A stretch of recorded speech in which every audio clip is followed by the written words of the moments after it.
কয়েকজন এমপি তো এনডিএতে যোগদান নিয়ে এখনো বলছেন, সেটা নিয়ে কোনো আলোচনা হলো?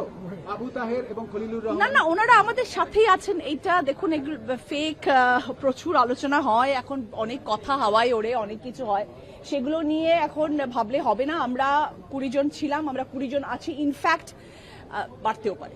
দিদি, আজকের কি রকম কথা হলো? বাড়তেও পারে, কেন নয়, বাড়তেও পারে। 8 জন আছে, আরো কজন আসবে ওখান থেকে? ওদিকে 8 জন আছে, বলতে পারছি না কজন আসবে, বাট বাড়তেও পারে। বুঝে নিন এবার। আজকে মিটিংটা কেমন হলো সেটা একটু বাংলায়। দেখুন, আমরা অনেকদিন ধরে অপেক্ষায় ছিলাম যে আমরা অনারেবল সিএম এর সাথে একটু বসবো, এবং এই মিটিংটা আমরা, যেহেতু আমাদের এখন সেশন চলছে পার্লামেন্টে, তো আমরা সবাই এমপিরা এখানেই রয়েছে, তো আমরা চেয়েছিলাম যে এখানে আমাদের হোক। তো সেই জন্যই আজকে উনি এসেছিলেন, এবং এটা অনেকদিন ধরে আমাদের একটা পেন্ডিং মিটিং ছিল, যেটা হলো, এবং আমাদের সকলের অনেক প্রশ্নের ঝুলি নিয়ে আমরা ছিলাম সবাই।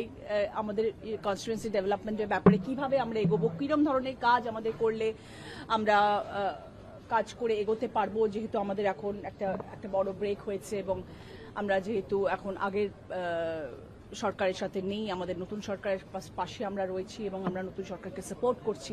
তো সেই নিয়ে আমাদের যা প্রশ্ন ছিল সেগুলোর আমরা তুলে ধরেছি ওনার কাছে, এবং সব থেকে যেটা প্লাস পয়েন্ট, এবং আমরা ভীষণ খুশি, সেটা হচ্ছে উনি আমাদের যেভাবে গাইড করেছেন, যেভাবে অ্যাডভাইস দিয়েছেন, এবং আগামী দিনে যে কর্মসূচি উনি আমাদেরকে দিয়েছেন, we are extremely happy for that. কি কর্মসূচি দিলেন? দেখুন, আমাদের কনস্টিটুয়েন্সিতে ডেভেলপমেন্টের জন্য যা করণীয়, আমাদের অন্নপূর্ণা যোজনাতে যাদের নাম এখন অব্দি এনলিস্টেড, অথচ তারা এখনো টাকা পায়নি, তাদের নামগুলো যেন দেওয়া হয় ওনাকে, উনি ইমিডিয়েটলি সেটার অ্যাকশন নেবেন।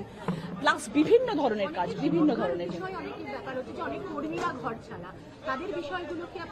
ডেফিনেটলি আমরা আমাদের এই কনস্টিটুয়েন্সিতে আমরা যা মানুষ, কোনো মানুষ যাতে অসুবিধে না পড়েন, এবং সব মানুষের পাশে যাতে আমরা থাকতে পারি, এবং কেউ যেন ঘর ছাড়া হয়ে না থাকেন, সেই আশ্বাসও উনি দিয়েছেন যে ওনাদেরকে বলুন যে ওনারা নির্দ্বিধায়, কোনো ভয় না নিয়ে যেন এগিয়ে যায়, মানুষের সাথে থাকুন, মানুষের পাশে থাকুন, আপনাদের সাথে আমরা আছি।